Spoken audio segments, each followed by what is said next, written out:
Arlen Roth has given us 5 wonderful little licks here that involve pedal steel bends, but they're more complicated because you're bending 2 strings and you have to bend each string at different rates. So we're going to be playing on a Telecaster, bridge pickup, hybrid picking, clean sound, a little bit of compression. I'm going to take each of these licks as a separate entity because you want to learn them and be able to pop them in wherever you need them in a progression. Take your A 6-string root E form bar chord, play the first inversion triad, the top 3 string. Okay, now what you're going to do is you're going to see this as 3 voices. The A is the first voice. The highest voice is always the first voice. The other 2 voices, practice it without any bends so that you have your intonation as a model. So you're going from a little A diminished triad to an A. After you hear it that way, then you're going to finger it, and there are a couple fingers you could use. Start with the 2-1-3 move. Looks like a little D7 fingering. And what the big challenge on here, especially for somebody like me, my fingers are really wide and flat on the bottom. And it's real easy for me to accidentally get that second string up against my middle finger, and I'm going to kill that note. So then you say, well, just move out of the way. Well, if I move out of the way, I'm not going to be on the C sharp. I'll go sharp. So I would probably like to finger this with my smaller fingers. You could finger it with your little finger on the high A. That gives me a little more room.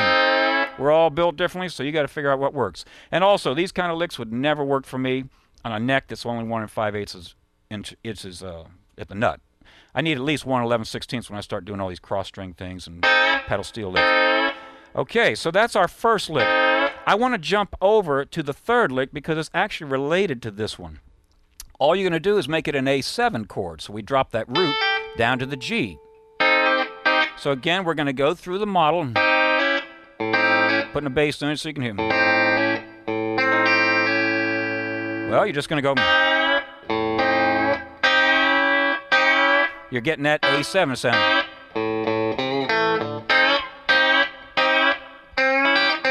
You can roll them with your right hand, so a lot of cool things you can do there. So that takes care of the first and third licks. Let's go to the second lick. If you look at a D chord, 5th string, root, A form, you see it being derived from the original A chord. So we have this form. It's kind of crowded on an electric guitar. What you're going to end up with will be the 4th, 2nd, and 1st strings out of this chord. The 5th, the 3rd, and the root. Notice how I'm fingering. First finger's on the high A, and then I take these 2 voices, and here is my tonal model, my pitch model, rather. Now, it's not hard to play that way, but when you go, you got to bend them at different rates, okay? And on this note, if you're not used to playing these pedal steel country bends, you see I don't have my thumb around the neck.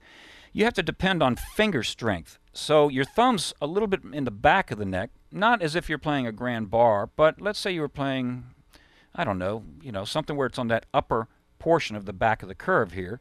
And then you're really bracing your hand. And I'm not squeezing excessively. It's all about leverage. And I'm going to show you something. If you're having trouble, and we're going to see this on this next lick I'm going to play, when you have trouble getting up to the pitch, forget what it sounds like and go, and just bend it and hold it, because you got to build the strength up and have reserve strength. Now, obviously that doesn't sound too good, and it's going to burn the tips of your fingers, but then when you go, you've got reserve strength, and it's going to be easier for you to focus in on the pitch.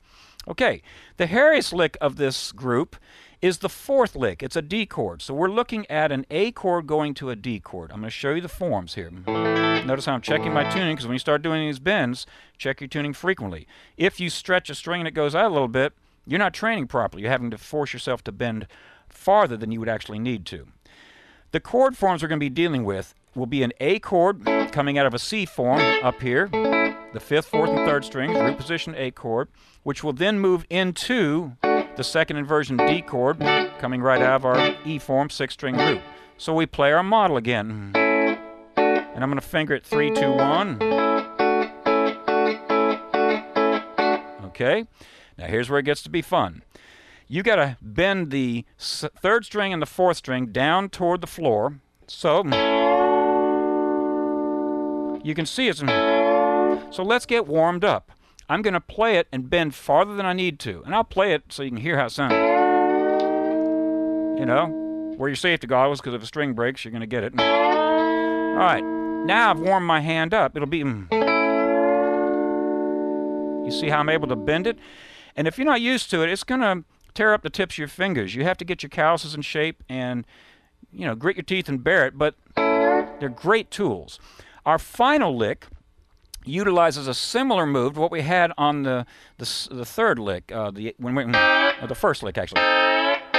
You saw that it was a little D7 shape moving up. That was when we go from A diminished to A. Well, move up here to your A7 chord. You see how that's derived from your D7 folk form, roots on the 4th string. Okay, you're fingering the top 3 strings, and you could finger this either with, you know, 2nd, 3rd, and 4th fingers. You could actually do 1st, 2nd, 3rd. You could do a lot of combinations. I would prefer to use 2nd, 3rd, and 4th, because then I could keep my 1st finger in place as a dampening bar. You see, I want to keep all these strings real clean here. All you're going to do, here's our model again.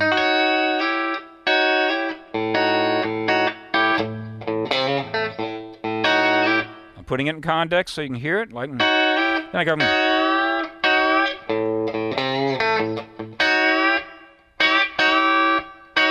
That was not really too hard. And, you know, the way your hand's positioned is very balanced. You have your knuckles a little more parallel like a classical player. And you're just pushing, but you've got this dampener, which solves a lot of potential problems there.